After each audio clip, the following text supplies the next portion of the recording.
श्रीमहागुरभ्यो नमः। हरिः ओम्। सदाशिवसमारम्भां शङ्कराचार्यमध्यमाम् अस्मदाचार्यपर्यन्तां वन्दे गुरुपरम्परां।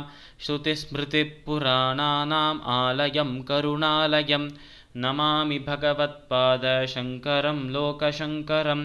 अपारकरुणासिन्धुं ज्ञानदं शान्तरूपिणं श्रीचन्द्रशेखरगुरुं प्रणमामि मुदान्वहम्. ராதே கிருஷ்ணா. லோக்கு நமஸ்காரம்.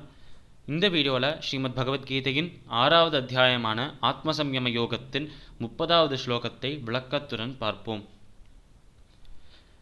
யோ மாம் பஷ்யதி சர்வத்ர சர்வம் ச மயி பஷ்யதி தஸ்யாஹம் ந பிரணஷ்யாமி சச்சமே ந பிரணஷ்யதி.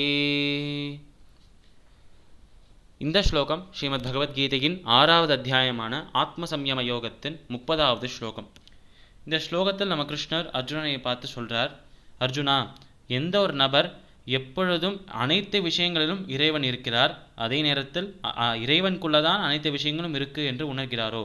கிருஷ்ணர் சொல்ல வரும் விஷயம் என்ன என்றால், அனைத்து விஷயங்களுக்குள்ளும், அனைத்து உயிரினங்களுக்குள்ளும், உள்ள விஷயங்கள், உயிரற்ற விஷயங்கள் அனைத்திற்குள்ளும் இறைவன் இருக்கிறார் என்றும், அந்த இறைவனுக்குள்ளதான் இந்த அனைத்து விஷயங்கள் இருக்குது என்றும் இந்த இரண்டு விஷயத்தையும் புரிந்து கொண்ட ஒரு நபர், அவர் எப்பொழுதும் இறைவனின் அந்த பார்வையிலிருந்து, இறைவனின் அந்த கட்டாட்சத்திலிருந்து, அருள் பார்வையிலிருந்து தப்புவதே இல்லை என்று சொல்கிறார் கிருஷ்ணர்.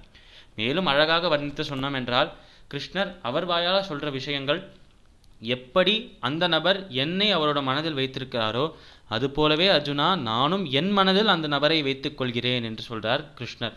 யார் ஒருவர் அனைத்து விஷயங்களுக்குள்ளும் இறைவன் இருக்கிறார், அதே சமயத்தில் இறைவனுக்குள்ளதான் அனைத்து விஷயங்களும் இருக்குது என்று உணர்ந்து கொண்ட பிறகும் அவர் இறைவனை மனதில் வைத்திருக்கிறது போலவே இறைவனும் அவரை மனதில் வைத்திருப்பார் என்று அழகாக சொல்கிறார் நம்மளோட கிருஷ்ணர். ஸ்ரீமத் பகவத்கீதையின் 6வது அத்தியாயமான ஆத்மசம்யம யோகத்தின் 30வது ஸ்லோகத்திற்குண்டான விளக்கம் இதுவே. சமஸ்த லோகாஹ சுகினோ பவந்து. சர்வம் ஸ்ரீ கிருஷ்ணார்ப்பணமஸ்து.